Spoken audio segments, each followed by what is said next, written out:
ప్రభుత్వం ప్రవేశపెట్టిన budget zero value budget అని, ఈ బడ్జెట్ వల్ల ప్రజలకు ఒరిగిందేమీ లేదన్నారు. ప్రజలకు 6 గ్యారంటీలు ఇస్తానని ఒక్కటి కూడా ఇవ్వలేదన్నారు. రైతులకు రైతు బంధు ఇస్తా అన్నారు, ఇవ్వలేదని. కళ్యాణ లక్ష్మి పథకం కింద ఇస్తానన్న బంగారం ఏమైందని ప్రశ్నించారు. ఇన్ని బోగస్ మాటలు, ఇన్ని దొంగ మాటలు ఏ ముఖ్యమంత్రి చెప్పలేదన్నారు. ఎన్నికల ప్రచారంలో ఈ 6 గ్యారంటీలు అమలు చేస్తామని చెప్పి బాండు పేపర్లు ఇచ్చాడని, ఇప్పటి వరకు ఒక్క హామీ కూడా అమలు చేయలేదన్నారు. మేనిఫెస్టోలో 6 గ్యారెంటీలు అన్ని ఇచ్చినామని చెప్తున్నాడు.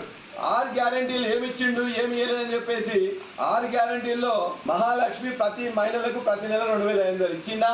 ఇవ్వలేదు. రైతు భరోసా ప్రతి ఏటా రైతులకు, కౌలు రైతులకు ఎకరానికి 15,000 ఇచ్చిందా?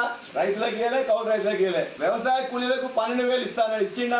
వరి పంటకు 500 బోనస్ అన్నాడు. వరి పంట కంటే ఏ వరి పంటకి ఇస్తాడు? దొడ్డు ఓట్లకి ఇస్తాడు. ఇలా సన్న ఓట్లకు అని చెప్పేసి తొండి చేసిండు. తొండి చేయడమే కాదు, ఇవాళ పోయినసారి ఇవ్వాల్సిన యాసంగి కూడా ఇప్పటిదాకా కూడా ₹1 ఇవ్వలే.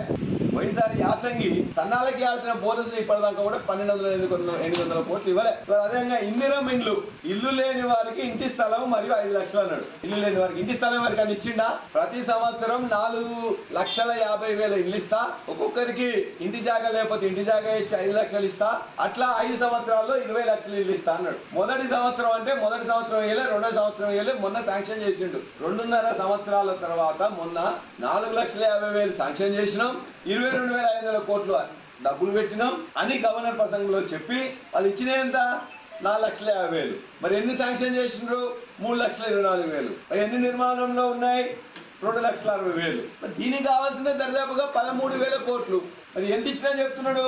ఈ ఇళ్ల కోసం ఇప్పటికే 5,000 కోట్లు ఇచ్చిన అంటుండు. అంటే గత సంవత్సరం మీరు ఇచ్చిన 4,50,000లో పని చేస్తున్న 2,50,000కే ఇవాళ కావాల్సిన డబ్బులు 13,000 కోట్లు. 20 లక్షలు ఎట్లా ఇస్తావు అంటే మొత్తం బోగసే, అన్ని బోగస్ మాటలే.